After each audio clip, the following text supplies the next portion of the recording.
শিবু, আমি আছি তো। আমার শক্তি তো তুই জানিস, আমি চাইলে হাত দিয়েই বড় বড় মাছ ধরতে পারি। তোমার মনে হচ্ছে খিদে পেয়েছে, তাই না নন্দী দাদা? এই, তুই কি করে জানলি? না, খিদে পেলেই দেখেছি তুমি নিজের সম্পর্কে এরকম বাড়িয়ে চাড়িয়ে কথা বলো, তাই। বকুল, যত দিন যাচ্ছে তোর কিন্তু ফাজিলগিরিটা বেড়ে যাচ্ছে। আমি না তোর থেকে বড়? সে কথা তো বড়দেরও মনে রাখতে হয় বলো। তুমি যদি বলো তুমি না ছিপ না জাল শুধুমাত্র হাত দিয়ে বড় মাছ ধরতে পারো, তাহলে কি করে চলে বলো তো? দেখবি না, যখন মাছ উঠবে আমি কেমন করে মাছ তুলি।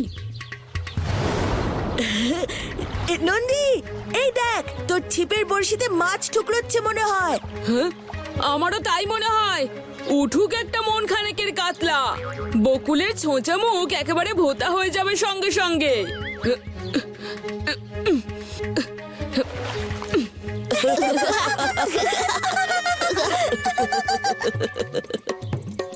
ওরে ভোলা, শিগগির আয়, এবার আমার ছিপ ঠুকরোচ্ছে।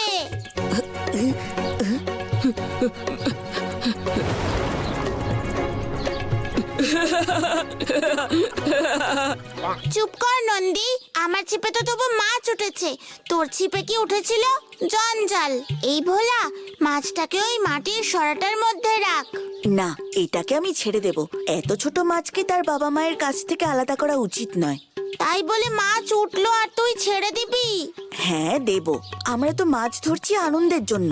আমাদের আনন্দের জন্য অন্য কেউ কষ্ট কেন পাবে বলতো? তুই আর অমত করিস না।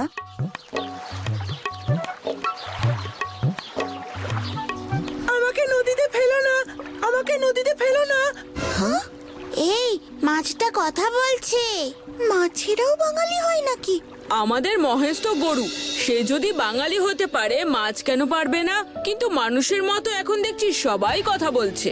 আমি কথা বলছি কারণ আমার কথা তোমরা শুনতে পাচ্ছ, তাই। যেমন তোমরা ওই গরুর কথা শুনতে পাও, ঠিক তেমনই। তার মানে তুমি আমাদেরকে চেনো? হ্যাঁ, আমি তো তোমাদের সবাইকে অনেকবার ওই গরুটার সাথে এই নদীর ধারে দেখেছি গো। আমি যখন জলের উপরের স্তরে সাঁতার কাটি, ঠিক তখন। সে না হয় বুঝলাম, কিন্তু তুমি নদীর জলে ফিরে যেতে চাইছো না কেন? আমি তো জলে যেতে চাই, কিন্তু এই নদীর জলে যেতে চাই না। কিন্তু কেন সেটা তো বলবে।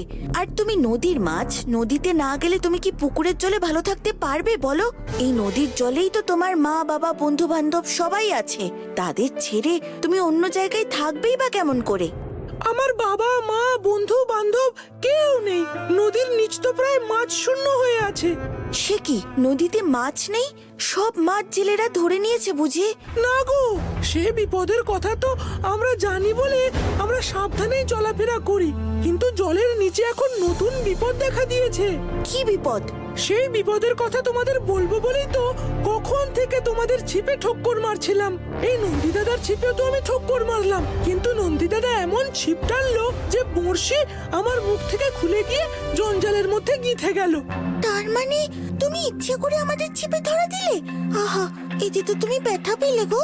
তাতে কি, নিজেদের ঘর বাড়ি বাঁচাতে এটুকু ব্যথা তোমাকে সহ্য করতেই হতো বলো? এখন তোমরাই পারো নদীর জলের ভেতর থেকে আমাদের বিপদ থেকে উদ্ধার করতে।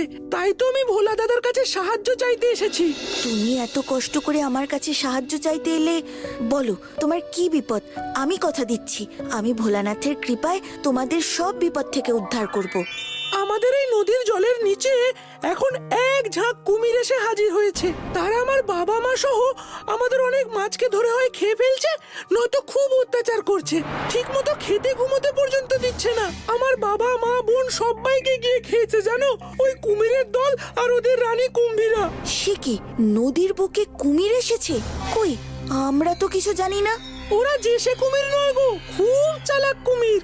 ওরা জানে মানুষের নজরে পড়লে ওদের বিপদ হতে পারে, তাই ওরা জলের উপরে আসেই না। আর উঠলেও সব ওই দিকের জঙ্গলে ওঠে। তবে বেশি দিন নয়, খুব শিগগির ওরা এদিকের পাড়ে উঠবে। সেই জন্যই তো ওরা নিজেদের শক্তি বাড়াচ্ছে। কুমির নিজের শক্তি বাড়াচ্ছে কি করে?